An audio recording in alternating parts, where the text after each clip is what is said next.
etc. And all they're doing is trying to keep her in fear. Yes. So that she makes sure she, toes the party line, so to speak. Yes, absolutely. But, because subservient to the system. Well, it is, and because of the way they make you subservient, you've sort of almost got no choice. And I know, I mean, I do as much as I can to comply that I've got to. Yeah. But when you think of all the rules and law, and they'll say, oh, well, it's law that, and well, who makes the laws? Mm. And when you look at the laws that they're making them to suit them. Exactly. They're not really making them to protect people and to keep our lives of good quality. No. And I mean, I'm an NHS England patient and public voice. I got into that I did a second degree in complementary therapies. Right. And that helped me to sort of understand more, because my first degree that I did was with the Open University, and I was allowed to choose, did I want it as a BA Honours or a BSc Honours? Right. But at that time I said, I'm a scientist, so I need it to be BSc Honours. Right. So, and I'm really glad I did, because then I went to do the complementary therapy degree, and that was a BA Honours. So now I've got one of each. Excellent, well done. But through that, they got a very approach of the art of complementary therapies and health and illness and things like that. So that gave me a depth and breadth of thinking about healthcare that would be different if I'd gone a very medical route. Mm. But then when I came out of that degree in 2010, I wanted to understand the NHS more. Various members of my family, employees of the NHS, and I found when they were talking work in front of me, some of it was like they were talking different language. Right. And I'm like, oh, I need to understand this. So I started going as a patient rep, and I was involved in what they call a place audit, which is a patient-led assessment of the clinical environment. Okay, glad you said that. First time they'd done that, and it took over from a previous sort of audit that they used to do that wasn't patient-led. So this is supposedly the patients are leading it. Yeah. So all the other people were used to doing it the old way, and they actually said after the whole happening audit had done, they were pleased to have had me there because it was a fresh pair of eyes and a fresh approach. Yeah. So there were things that they would say, and I would just sort of say, oh, could you explain that to me? And then as they explain, sometimes they're like, oh yeah, well, why do we do it like that? Oh, well, we've always done it like that, but we would think a different way. But that's not the answer, yes. Yeah, so, and I know because I'm not a patient myself, because a lot of the patient reps seem to be people that they'd either got a real gripe against the system because it had failed them or someone they loved, or they were sort of in awe of it because it had saved them or someone they loved. Whereas I was more neutral, and not having to, thank goodness, be in the system for healthcare. I mean, you sounded, you sounded more like a consultant going in, looking at the processes, and then making a valid judgment against the processes they offered. Yes, yeah. That's what I felt with you. And to some extent, not having my time really appreciated by the NHS. And yeah, but you offered change they didn't want, and that change there's no control. Yes, yeah. So as a complementary therapist, I've been invited to be paid for some staff and wellbeing events. That was a few years ago. Then they stopped paying me, and then they invited me to do one about 2 years ago now, and at the local hospital. And they said, I would hopefully get some clients through it. Well, I knew from the way it went that any clients that I've got that are NHS staff, I get through different routes. Yes. I've never had anyone through one of the events. No. And I can understand that because I only recommend people that I've got first-hand experience of. Yeah. So then I was doing this staff and wellbeing event, so I was giving my whole day up as a complementary therapist, so I wasn't being paid at all. No. I was paying my own travel expenses to get there, and they were going to let me have to pay to get out the car park. Huh. And so I said to them, well, I know as a patient rep, you can actually organise for those people behind that buzzer to know that I'm working here and let me out for free. And only because I said that and asserted myself did they let me out for free. Goodness. which is ridiculous. And I did 3 days of that. Charge them next time. Charge them. Exchange of energies. I always said I wasn't going to do another one. And you're going to. It felt right to, and I know what I learned energetically through that it was right for me to have done that. Good. And and that's where I will never say never. It's like, last year in about September, I said, all right, I'm not doing any more studying because I'm a perpetual student. I love learning. Right. And to me, we're learning through life anyway. Next thing I knew, I'd signed up for an online master's degree in public health. Love it. And someone said, I thought you weren't doing it. Oh, yes, but... And I did 3 modules, and I realised that their approach to public health wasn't mine at all. Right. I complied sufficiently to pass the 3 modules. Yeah. One with a slight resit, but when I reread it, I like, oh yes, I did sort of within the first 4 references give some complementary therapy stuff. Right. And I'd recommended some crystals and essential oils for sexually transmitted diseases. Right. And they weren't into that at all. No. So, but at least, and then I moved house anyway, so it fitted in with me moving house. They thought I'd do module 4 because that would tidy up a nice diploma for me. Yeah. And at 58, why do I want to do a diploma? That's right. No, I don't actually. No, I'm finishing now. And so that was surprised them. Good. Now, but I learned so much through those three modules about how ridiculous are even the flu jabs. Yeah. Well, you know why my perception is they've got such a thing about them? Go on. Because after World War One, 20 to 40-year-olds were a lot of people died. Through the flu. Right. So when you look at why would people of that age die, because they don't normally expect it. Well, they would die because they were immune compromised because of the whole of the World War. Yeah. So of course they're the ones that are most affected by the war, and then they will be the most compromised. So that's why they died. So now they're giving people the flu jab, which is a non-live, which actually means it's dead substance they're putting into people with an injection, which is a trauma in itself. Having been a person that was a fainter, I could have just fainted at the thought of an injection.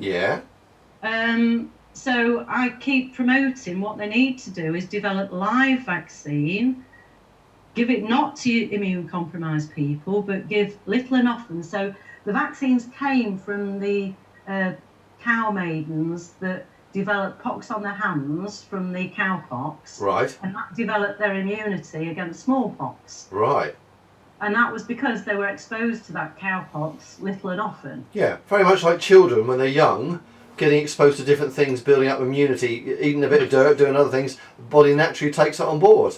Yeah. It's almost homeopathy without trying, isn't it, in some ways? Yes. And so what you don't do is give 3 vaccines, like the measles, mumps and rubella, to anybody. Okay, they might be exposed to 3 things at the same time, but not in the volume that's in those injections. No. And I actually had an experience myself when I first went to Kenya. I went to the doctors because I knew my son would want me to have the injection. So I thought I'll comply, and then I could always do some health kinesiology when I got home. And so I went. I had 1 in each arm. Right. And then she said, oh, and next time you come, you'll have this live yellow fever, and you'll quite probably be ill after that. And I thought, placebo effect, that is the opposite to the placebo effect.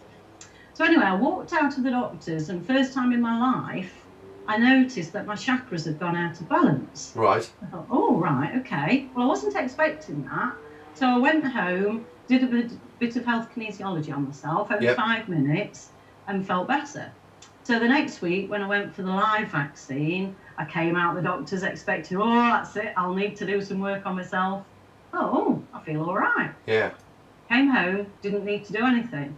And now I've realised it's because that was a live vaccine. My body was in a better state to It's not rejecting a poison, is it? No. And so with that experience, I'm not against vaccines, but I'm against injected, because that's a trauma in itself. Unless somebody wants it injected, then that's their choice. But what they need to be doing is looking at creams and solutions and things that could perhaps be put on the wrist yes. to go into the blood Subsorption, system. yes. So when I said that while I was doing my Masters in Public Health, someone came back very crossly, one of the other students, saying that it's not been proved and everything, and that it's more effective to do it with the injection, and that it doesn't go into the bloodstream through the skin. Well, I know it goes into the bloodstream, but to not so much of an extent. That's right. So that got me thinking more about these vaccines. So if you think of taking something into the mouth, yes, the body is already trying to protect the person through stuff that goes into the mouth. Yep. So that won't be as an effective way of administering a vaccine. And particularly if you give it in a big dose. Yeah. But then also, if you think, yes, the skin is supposed to be protecting us, but if we put it on the inside of the wrist and did a little bit regularly for a certain amount of time, and then I don't know, I mean, hopefully, ultimately, we'll get the techno can test whether we've got the immune system developed or not. Yes. And then also, because I know a few people that have actually been really unwell after a flu vaccine, but what tends to happen is it's not immediate. It could be even up to 6 months or more that their health is gradually deteriorated. But if they could then go back and realise when it had started deteriorating, quite often they can actually pinpoint it is to that jab. Yes. And I really do believe it does actually kill some people. Well, I'm sure it can, because it's a toxin that gets in the body. Once it's in, it's hard to fight. Yeah. And the natural defences of the body can't always work on it because it's inside rather than being absorbed in smaller amounts. Yeah. So and my take is, same with a lot of chemotherapies and things like that, we actually want quality of life, not quantity of life. Yes. And at the moment, I don't think that is what's really happening and as a focus. So I think we really need to change that approach. Yes. And not use people as guinea pigs. No. I mean, at one time they were telling us not to eat butter and eat margarine. Now they're realising margarine actually is quite plastic. You can chop the butter. And actually some cholesterol is healthy for you. That's right. I know I heard the other week they're stopping to do fusions of spine so often. Right. Because they've found that's not helpful either. No. And being a Shiatsu practitioner as well, yeah. Definitely you need that movement. And I teach yoga as well. Good girl. So you definitely need movement in the spine. And your body is replacing itself all the time. I have heard that every single cell is replaced every 7 years. Right, yes. I think it's probably replaced more often than not. Yeah. And so if you think of the cell creating a memory and that memory being passed on to the newborn, then what we need to do is change that memory. Good. I understand that, and I want to leave you with some homework as well. You probably know this already, but you talked about yoga. Have you come across Falun Dafa or Falun Gong? Yes. Good. Yeah. And any views on that at all?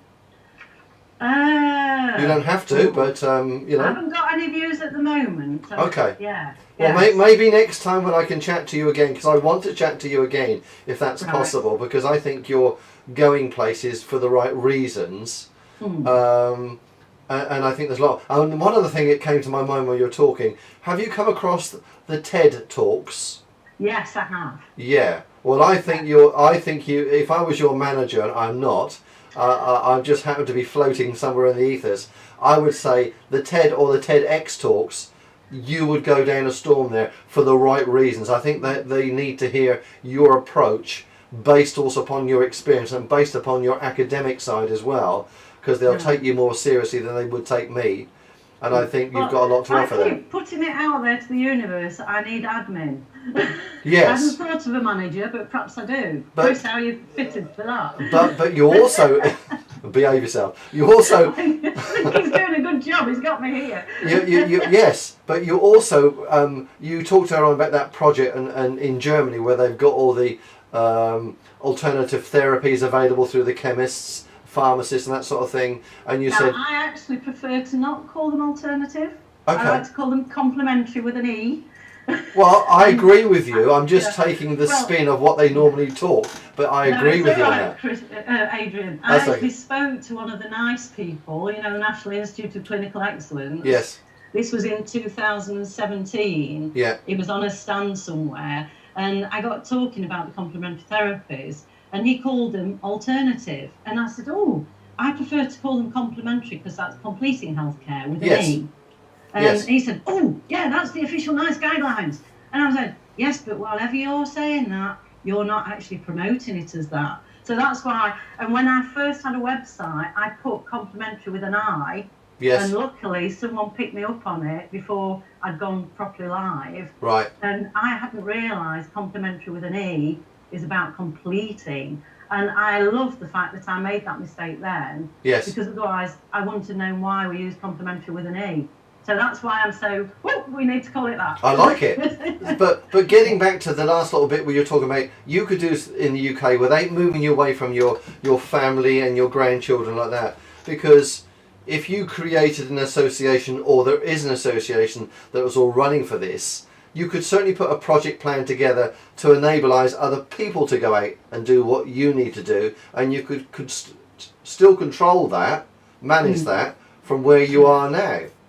Maybe that will happen, who knows. I just think, you know, keep you where you need to be, but use the services and the expertise that you have to generate a new thinking pattern, maybe through a training course that you could run over Skype, do some YouTube videos, all those sort of things. I think you could do a lot of that to spark that interest, and then through crowdfunding, maybe you could move that out.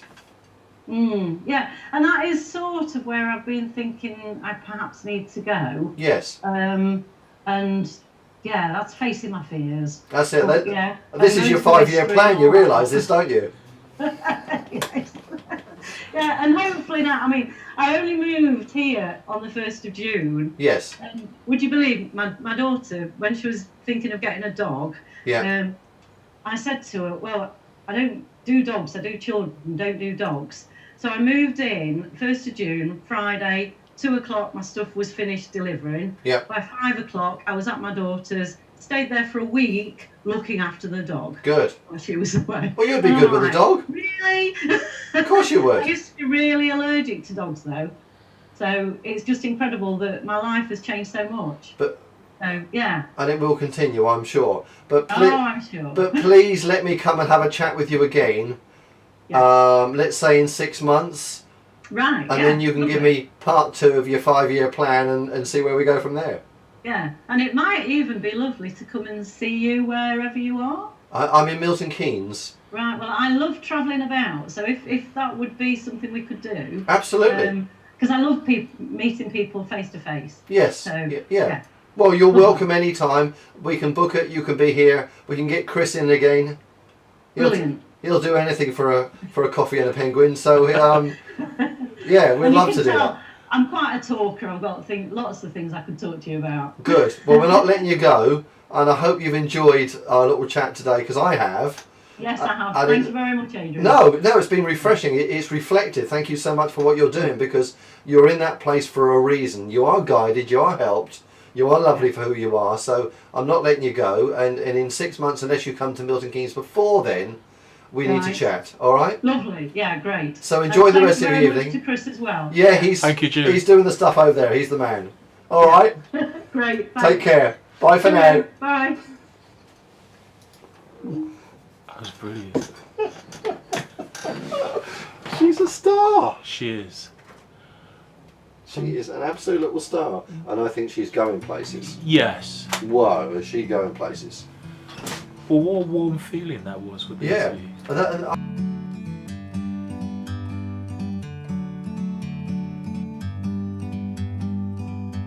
Like a bird on a tree, I'm just sitting here. I got time, it's clear to see. From up here, the world seems small. We can sit to